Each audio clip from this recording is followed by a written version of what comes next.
Praise the Lord अजीजों। जीवन के प्रत्येक स्तर के लोग, किसी भी व्यवसाय से संबंधित लोग जैसे चिकित्सक, वकील, अध्यापक, दफ्तरों में कार्य करने वाले या मजदूर, गृहिणी, युवा, छोटे बच्चे, बूढ़े, अविवाहित, विधुर, विधवा, यहाँ तक कि परमेश्वर के सेवक भी सभी निरुत्साह की बीमारी का शिकार हो सकते हैं।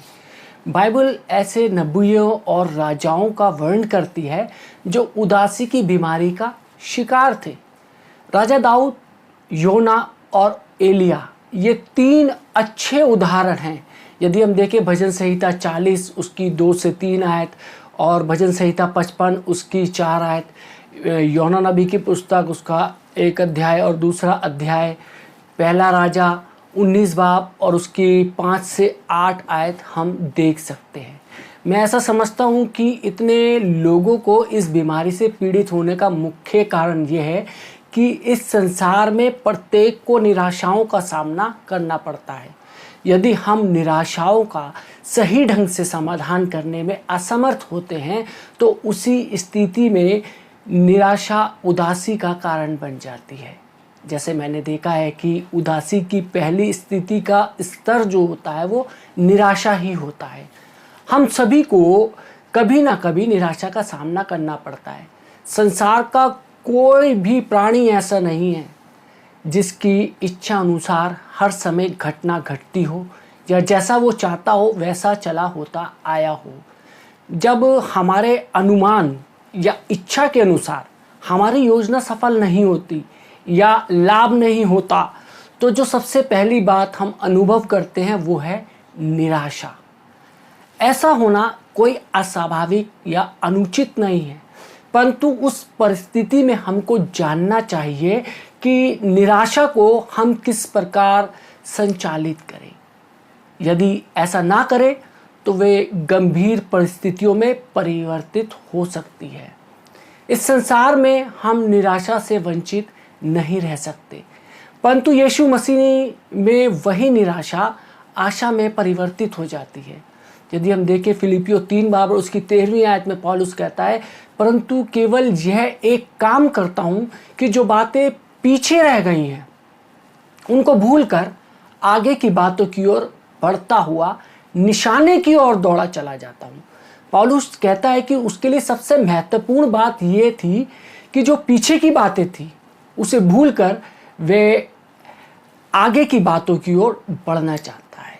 जब हम निराश होते हैं तो तुरंत आशावान भी हो जाते हैं। यही हम कर भी रहे हैं। हम निराशा उत्पन्न करने वाले कारणों को छोड़ते जाते हैं और आगे जो परमेश्वर ने हमारे लिए रख छोड़ा है उसकी तरफ बढ़ते चले जाते हैं। तब हम एक नया दर्शन पाते हैं, एक नई योजना, एक नया विचार, एक नया दृष्टिकोण और एक नई दिशा, और हम अपना लक्ष्य उन चीज़ों की तरफ मोड़ देते हैं और आगे बढ़ते रहने का निश्चय करते हैं। यदि हम देखें यशायाह नबी की पुस्तक 43 बाब उसकी 18 और 19वीं आयत में परमेश्वर का वचन कहता है, अब बीती हुई घटनाओं का स्मरण मत करो, न प्राचीन काल की बातों पर मन लगाओ। देखो मैंने एक नई बात करता हूँ, वह अभी भी प्रकट होगी, क्या तुम उससे अनजान रहोगे? मैं जंगल में एक मार्ग बनाऊंगा और निर्जल देश में नदियाँ बहाऊंगा। और हम इसी प्रकार दूसरी वर्ष में देखते हैं यशायाह नबी 42 बाब और उसकी 9वीं आयत में परमेश्वर का वचन कहता है कि देखो पहली बातें तो हो चुकी हैं, अब मैं नई बातें बताता हूँ, उनके होने से पहले मैं तुमको सुनाता हूँ। अब मैं यहाँ पर देखते हैं कि बाइबल के इन दोनों पदों को हम देखते हैं कि परमेश्वर हमारे जीवन में एक नया कार्य करने के लिए इच्छुक है। उसके पास हमेशा कोई नई चीज़ या जिसे बोल सकते हैं कि कोई नई योजना है, परंतु हम पुरानी बातों को पकड़कर बैठे रहना चाहते हैं। हम अपने विचारों में और अपनी बातों में पुरानी बातों को पकड़कर रखते हैं। ऐसा लगता है कि कुछ लोग अपने जीवन की निराशाओं पर ज़्यादा टिके रहना चाहते हैं बजाय भविष्य की आशाओं और दर्शनों पर ध्यान देने के। परमेश्वर की करुणा प्रतिदिन नई है, क्योंकि उसकी दया अमर है। प्रतिदिन वो नई होती रहती है। प्रतिदिन एक नई शुरुआत है। हम बीती हुई निराशाओं को जबरन छोड़ सकते हैं और परमेश्वर को ये अवसर दे सकते हैं कि हमारे लिए आज कुछ नया करे। आप शायद ये सोच रहे हैं कि मैं तो इतनी बार निरुत्साह से पीड़ित हुआ हूँ या हुई हूँ, यानी कि उदासी से, कि अब आशा करने से मुझे डर लगता है। आप आशा करना छोड़ दो। यही वो जगह है जहाँ शैतान आपको पहुँचाना चाहता है। वचन के अध्ययन करने के द्वारा मुझे ये पता चला कि उदासी की बीमारी एक भयानक जगह है जहाँ रहना बहुत दुखदाई है। मैं इस प्रकार की निराशा की भावना से बेहतर यही चाहूँगा कि मैं जीवन भर कुछ ना पाकर भी आशा का दामन ना छोड़ूं। आशा लगाए रखने की कोई कीमत नहीं है, परंतु अंत में शायद इससे बहुत कुछ मिल सकता है। दूसरी तरफ निराशा बहुत ही कीमती है। इसके लिए आपको अपने आनंद और कल के सारे सपनों का बलिदान करना पड़ता है। यदि हम देखें रोमियो 5 बाब उसकी 5वीं आयत में वचन कहता है, और आशा से लज्जा नहीं होती, क्योंकि पवित्र आत्मा जो हमें दिया गया है उसके द्वारा परमेश्वर का प्रेम हमारे मनों में डाला गया है। हमें परमेश्वर की तरफ से एक प्रतिज्ञा मिली है कि जो उस पर अपनी आशा लगाते हैं वे कभी हताश नहीं होंगे, ना उन्हें कभी शर्मिंदगी उठानी पड़ेगी। जैसा कि मैंने पहले ही कहा है कि बिना निराशा का अनुभव किए हुए कोई इस संसार में रह नहीं सकता। मैं विश्वास करता हूं कि इस पद का अर्थ है कि हमें निराशा में डूबे रहने की आवश्यकता नहीं है। यीशु मसीह में विश्वास रखना निश्चय ही एक दिन अच्छे परिणाम उत्पन्न करेगा। धाराशाही अपेक्षाएं निराशा की तरफ ढकेलती हैं। हर दिन विभिन्न तरीकों की अपेक्षाएं हम करते हैं, जैसा कि हम अच्छी नींद की अपेक्षा करते हुए लेटते हैं, जब रात के बीच में गलत नंबर से फ़ोन की घंटी हमें जगाती है, फिर किन्हीं कारणों से दोबारा नींद नहीं आती। आप करवटें बदलते हुए रात बिता देते हैं और सुबह थके और परेशान उठते हैं। हम दिन का अच्छा होने की अपेक्षा करते हैं कि हमारा दिन अच्छा रहेगा। हम तुरंत जिसे बोलते हैं कि बरसात हो जाती है। हम नौकरी में उन्नति की अपेक्षा करते हैं, पर वो हमें नहीं मिलती। हम दूसरों से भी तरह तरह की अपेक्षाएं करते हैं। हम अच्छे मित्रों से बुराई ना करने की अपेक्षा करते हैं, परंतु हम पाते हैं कि वे हमारे ही बारे में बुरी बातें बोल रहे हैं। दूसरों लोगों से वो हमारे बारे में बुरी बुरी बातें बोल रहे हैं।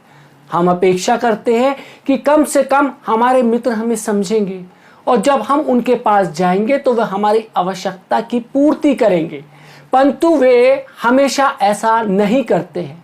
हम स्वयं से भी कभी कभी ऐसी अपेक्षाएं करते हैं जिन्हें हम पूरी नहीं कर सकते हैं। कभी कभी मैं भी अपनी अपेक्षा के विपरीत व्यवहार करने लगता हूँ।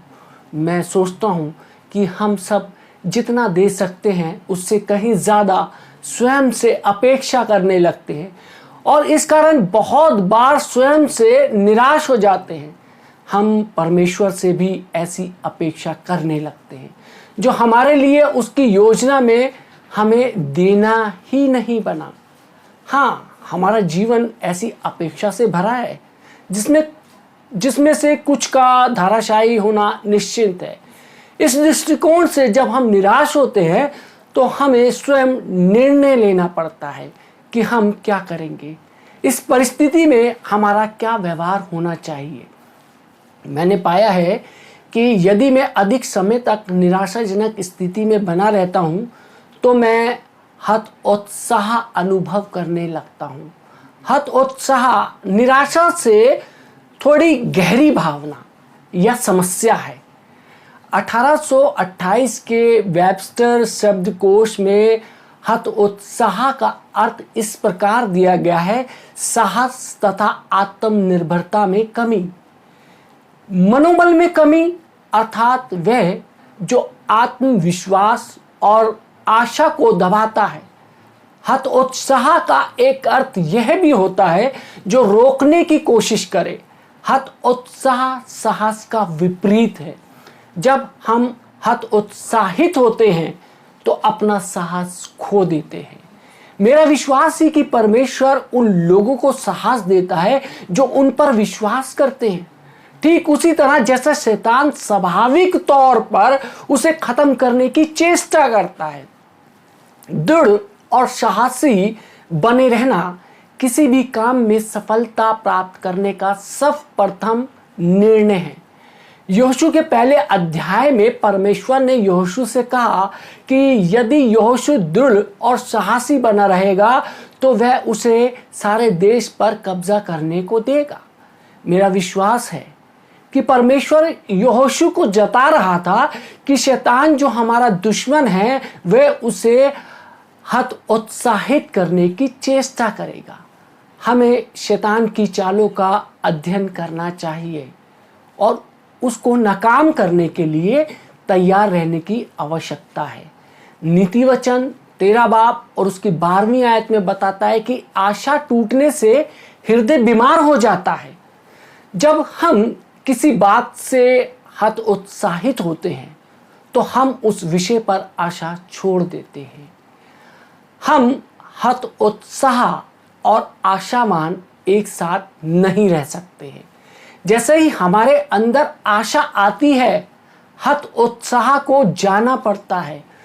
कभी कभी जब हम उचित मनोवृत्ति बनाए रखने का संघर्ष कर रहे होते हैं तो हम आशा और हतोत्साह के बीच डामाडोल रहते हैं।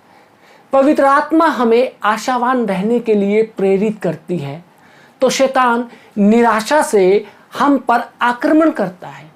इस परिस्थिति में एक विश्वासी के लिए यह आवश्यक होता है कि वे आत्मिक क्षेत्र में विजय प्राप्त कर ले। यदि नहीं तो उसकी स्थिति बदतर होती जाती है। तब वह उदासी के दौर में जाने लगता है।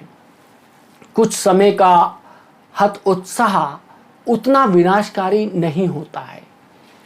विजय पाने के लिए और आशावान जिसे कह सकते हैं एक उम्मीद मनोवृत्ति बनाए रखने के लिए हमें अपनी परिस्थितियां और विश्वास संबंधी परमेश्वर की प्रतिज्ञाओं से अपने मस्तिष्क को तरोताजा बनाए रखना चाहिए और ये विश्वास रखना चाहिए कि परमेश्वर वह अवश्य करेगा जो उसका वचन कहता है। यह भी अवश्य है कि विश्वासी यह विजय प्राप्त कर ले, क्योंकि जो व्यक्ति हतोत्साहित हुआ है वो उदासी के गहरे स्तर पर जा सकता है। उदासी की बीमारी के 2 और गहरे स्तर है, पूर्णता निराशा उदासी या घोर उदासी। एक कम हतोत्साहित व्यक्ति आत्महत्या नहीं करने की सोचेगा। वो कभी नहीं सोचेगा कि मैं आत्महत्या करूं और ना ही वो करेगा, परंतु घोर उदासी की अवस्था वाला व्यक्ति आत्महत्या करेगा। कम उदास व्यक्ति दुख अनुभव करेगा और बाहर जाने की इच्छा या बातचीत छोड़ देगा। वो ऐसा अनुभव करते हैं कि उन्हें बस अकेला छोड़ दिया जाए। उनके विचार नकारात्मक होते हैं और उनकी मनोवृत्ति चिड़चिड़ी होती है। परंतु ऐसे व्यक्ति में कभी कभार जिसे बोलते हैं कि आशा की किरण अवश्य रहती है और यही आशा अनंत उस व्यक्ति को उदासी की बीमारी से बाहर निकालती है। पूर्णता उदास व्यक्ति के लक्षण भी वही होते हैं जो पहली श्रेणी के, परंतु कुछ अधिक गहराई में। यदि हम देखें भजन संहिता 37 बाब और उसकी 24वीं आयत और भजन संहिता 42 बाब और उसकी 5वीं आयत के पदों के अनुसार होता है, जिसका मनोबल टूटा हुआ है, आत्मा में गिरा हुआ है, सब साहस खोया हुआ है और आशा खो देने के कारण डूबा हुआ व्यक्ति होता है। घोर उदासी वाला व्यक्ति में भी यही लक्षण दिखाई देते हैं, जो एक पूर्णतः उदास व्यक्ति दिखता है, परंतु उससे और ज्यादा गहरी और गंभीर स्थिति में कम उदासी और पूरी उदासी में एक फर्क है। कम उदासी में एक आशा रहती है और पूरी उदासी में वे आशा नहीं रहती, पर पूरी आशा भी समाप्त नहीं होती, परंतु घोर उदासी में तो पूरी आशा ही खत्म हो जाती है। पूर्ण उदासी वाला व्यक्ति जिसे बोल सकते हैं कि प्रयत्न करना छोड़ देता है और सही क्रिया करना बंद हो जाती है, परंतु घोर निराशा में हिंसात्मक कार्यकलाप होते हैं, उन्माद भी होता है। जो व्यक्ति आत्महत्या करने की चेष्टा करते हैं वो स्वयं के प्रति एक हिंसात्मक कार्य है। ऐसा व्यक्ति गहरी निराशा से ग्रसित होता है। शैतान की चाल होती है कि वे किसी व्यक्ति को उस हद तक पहुंचा दे जहां अपेक्षाएं धाराशायी हो जाती हैं या हतोत्साह की स्थिति उत्पन्न होती है। घोर उदासी की बीमारी का रास्ता न अपनाने के लिए यह जरूरी है कि उदासी के पहले ही स्तर पर उससे निपटा जाए। संपूर्ण बाइबल में परमेश्वर ने अपने लोगों को निर्देश दिया है कि वे आनंद मनाएं और हर्ष से भरे रहें। उदाहरण के लिए फिलिपियो 4:4 बताता है, प्रभु में सदा आनंदित रहो, मैं फिर कहता हूं आनंदित रहो। जब कभी परमेश्वर 2 बार किसी चीज को करने को कहता है, जैसे इस पद में पौलुस फिलिपियो की कलीसिया को 2 बार आनंदित रहने को कहता है, तो हमें सतर्कता के साथ बड़े ध्यान देने की आवश्यकता होती है कि वे क्या कह रहा है। पौलुस आनंदित रहने की शक्ति को जानता था। जब पौलुस और सिलास फिलिप्पुस के कैद खाने में थे तो वचन बताता है कि प्रेरितों के काम 16 बाब और उसकी 25 और 26वीं आयत में वचन में लिखा है, आधी रात के लगभग पौलुस और सिलास प्रार्थना करते हुए परमेश्वर का भजन गा रहे थे और कैदी उनकी सुन रहे थे। इतने में एक बड़ा भूकंप आया, यहाँ तक कि बंदी गृह की नींव हिल गई और तुरंत सब द्वार खुल गए और सब के सब बंधन खुल पड़े।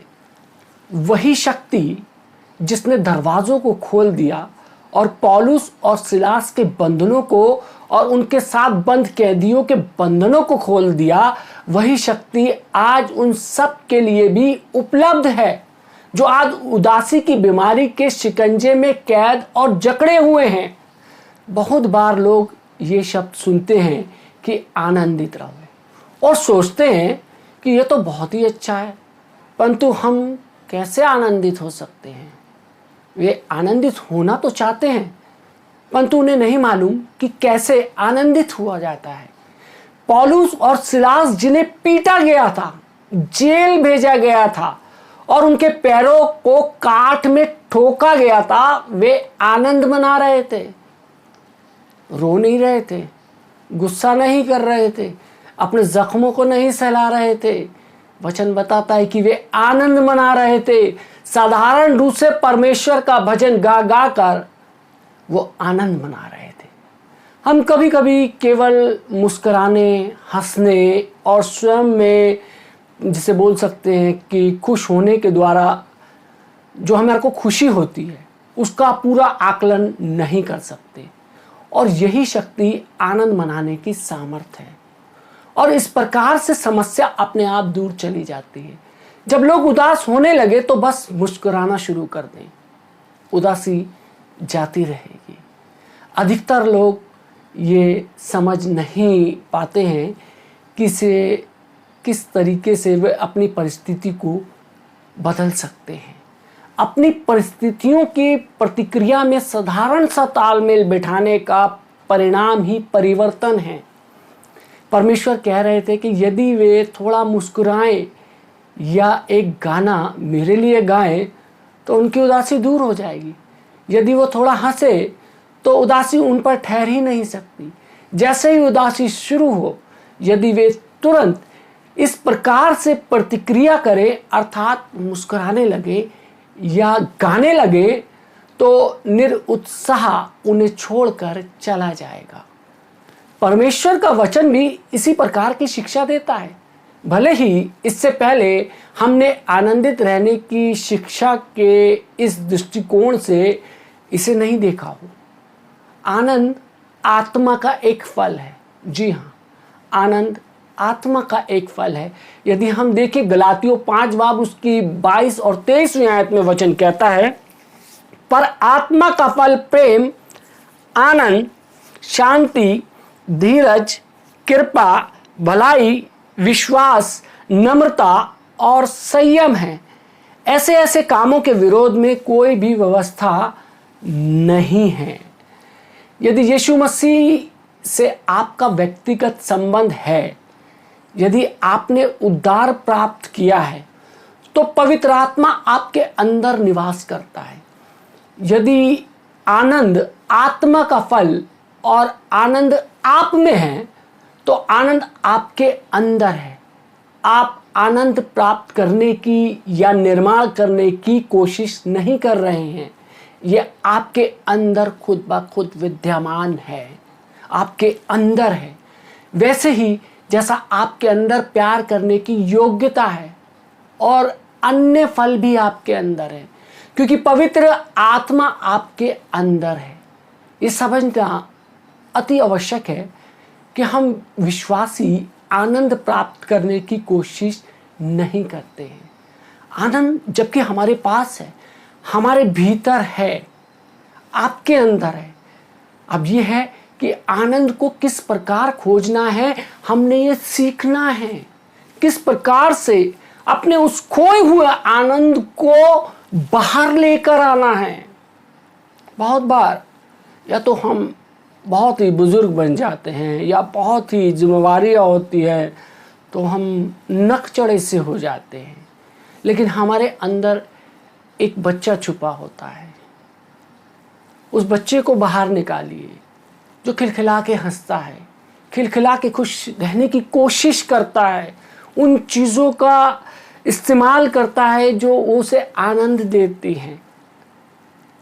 हमारे भीतर उदासी ने डेरा इसीलिए डाला है क्योंकि हम हंसना भूल गए, हम आनंद करना भूल गए हैं। परमेश्वर चाहता है कि हम आनंदित रहें। परमेश्वर आप सबको आशीष दे। आमीन। आइए हम दुआ मांगे। धन्यवाद देते हैं हमारे सामर्थ्य पिता परमेश्वर आज के सुंदर वचन के लिए प्रभु जी, जिसमें हमने देखा कि उदासी की बीमारी कितनी खतरनाक हो सकती है। उदासी हमें कहां से कहां तक ले जा सकती है, और हम जानते हैं कि ये उदासी शैतान का एक अस्त्र और शस्त्र है जो हमारे ऊपर प्रतिदिन प्रहार करता है। अय प्रभु जी, हम जानते हैं कि इस उदासी के अस्त्र से बचने के लिए हमें आनंदित रहना पड़ेगा। और हम जानते हैं कि खुदावंद ये दुनिया हमारे को वो खुशी, वो आनंद, वो तसल्ली नहीं देती, लेकिन परमेश्वर आपका वचन हमारे को आनंदित करता है। वो खुशी, वो तसल्ली, वो अपना इत्मीनान हमारे को प्रदान करता है। परमेश्वर हम आपका शुक्रगुजार हैं प्रभु जी। हमारे को परमेश्वर प्रभु जी आनंदित रहने की सामर्थ्य दीजिए, हम निराशाओं में ना डूबने पाए। दुआ करता हूँ प्रभु जी, आज जितने लोग परमेश्वर अपनी समस्याओं में, अपनी निराशाओं में डूबे हुए हैं परमेश्वर, जिनके जीवन में आनंद कहीं खो गया है परमेश्वर, उनके लिए दुआ करता हूँ परमेश्वर, आज से वो अपना एक नया जीवन शुरू करें आनंद के साथ, क्योंकि हम जानते हैं कि खुदावंद तेरे निकट आनंद की भरपूरी है परमेश्वर। जब हम तेरे पास आते हैं तो परमेश्वर तेरे वचन का अध्ययन करते हैं, मनन करते हैं, तो परमेश्वर वो तमाम वादे, वो तमाम आशीषें हमारे को देखने को मिलती है जो प्रभु जी आपने हमारे जीवन के लिए रखी है परमेश्वर। आज जितने लोग ये परमेश्वर वचन सुन रहे हैं, इनके जीवनों को परिवर्तित कर, इनके जीवन को आनंदमयी कर परमेश्वर, इनके परिवारों में, इनके घरों में आनंद आने पाए परमेश्वर। इन सबों को परमेश्वर आप अपनी सामर्थ्य में लेके चले परमेश्वर। जितने लोगों ये वचन सुना है परमेश्वर, उनको और उनके परिवार पे प्रभु जी आपकी आशीष चाहते हैं। ये वचन परमेश्वर ये दूसरे लोगों तक भी शेयर करने वाले हो सके परमेश्वर। ताकि दूसरे लोग भी इस वचन को सुनकर परमेश्वर अपने जीवन के अंदर से उस उदासी की बीमारी को अपने जीवन से बाहर करने पाए, इनके सबके जीवनों में आनंद होने पाए। यीशु मसीह के नाम से मांगते हैं, आमीन।